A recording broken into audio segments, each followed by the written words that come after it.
1 ঘন্টা কেউ যদি আল্লাহর সৃষ্টি নিয়ে চিন্তা করে, সেটা সারা রাত তাহাজ্জুদের সালাত অফার করার চেয়ে উত্তম।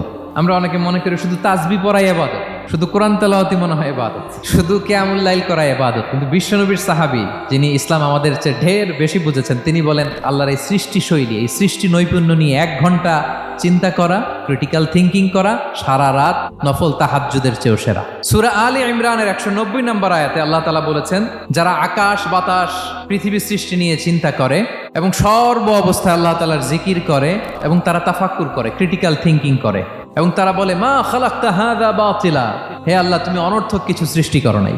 মনে রাখবেন, এই পৃথিবীতে আল্লাহ তাআলা অনর্থক কোনো কিছু সৃষ্টি করে নাই, করেছে যেটাই সৃষ্টি করেছে এর মধ্যে মানব কল্যাণ আছে না নাই? আল্লাহ তাআলা আমাদের জন্য কল্যাণ রেখেছেন। এবং এই আয়াত যখন নাজিল হল, বিষ্ণু ঈসা ইসলাম বললেন ওয়াইলুন লিমান কারাআহা ওয়া লাম ইয়াতাফাক্কার ফিহা, ধ্বংস তাদের জন্য যারা এই আয়াত তেলাওয়াত করে কিন্তু এই আয়াত নিয়ে চিন্তা করে না, গবেষণা করে না।